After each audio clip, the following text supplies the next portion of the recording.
change gears a little bit and talk about a very serious topic, cyberbullying, and what you can do to help prevent it. We've got Gabriella Van Ray here. She's an international activist and author.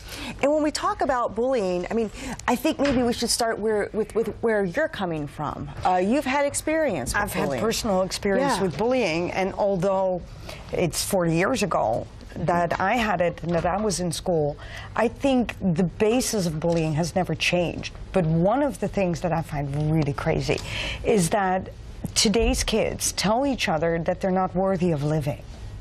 Nobody ever told me that. Right, right. Okay. They've taken it up to the next level. It's a whole different ballgame. Totally different. Yeah. And we've added cyberbullying. We've added the technology. And we only think of the technology as a computer. And I would like parents and teachers out there to understand that an iPhone or a smartphone is a computer. And parents really forget that. So although the computer at home is basically in public, right? Yes. And they say, oh, my kids are not on it, so we're safe. Right. We kind of bypass it, but they're on their smartphones doing Facebook. Exactly. So that's still a way for the child to experience the bullying. So I mean, to check it, should maybe a parent, sign up for Facebook and kind of be able to... I don't understand. What do you do? First of all, I think Facebook said it loud and clear. Under 18, nobody is allowed on Facebook. Right. And so where do all these people come from? Good point. So, but one thing is, it's not a babysitter, Facebook. It's a real tool, and it has deadly consequences.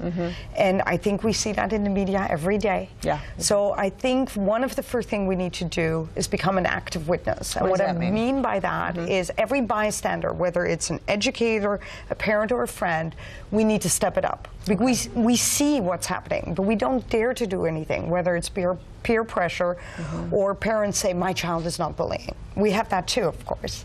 So all that stuff, we need to step it up. We need to set an example so that the kids actually get to learn how to behave with the technology.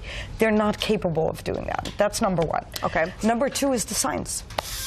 Right? What are the signs? How do we know? We need to look at the signs. Is that child literally scared of the smartphone ringing all the time or beeping all the time? Because something, she or he will behave differently if it gets bullied a lot. Okay. It may be more internal, they'll be a little bit quieter. It might not go to sports anymore. There are many ways. Okay. And we need to watch that. What about intervention, which is probably the most important part? Because if it happens and you do nothing, it doesn't, then forget it. You know, you could lose a child even. Well, again, we punish a lot, and I think punishment is part of it. Don't get me wrong. I think if 8 young girls, and I'm saying girls at the moment because this happened recently in London, Ontario, 8 girls were arrested for cyberbullying for the first time ever in North America. And at the one hand, that's great because now we're showing children that whatever your actions are, they have consequences. But that's not enough. I do not believe that by punishing them, that the child actually knows what it did wrong. And it never seems to get in contact with the victim. See, I believe truly that by intervention, both the bully and the victim learn that they're mirror images of each other. Oh, that's interesting. Really? They're both insecure. Okay. They both, if we made a list together, we could brainstorm. I swear to you, we'd come up with exactly the same list on both sides of the aisle. Oh my goodness. We would, because the bully is not a secure person, but the bully has a sort of audience, and so it feels powerful, and everyone stands around them.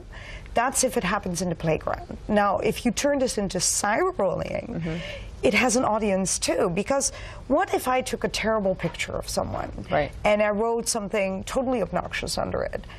I get power and momentum the moment it starts being shared. So my message out there to children, to everyone, let's not share this stuff. Let's not make this go viral so it is in the news. Exactly. Because if we do that, we are not the active witness.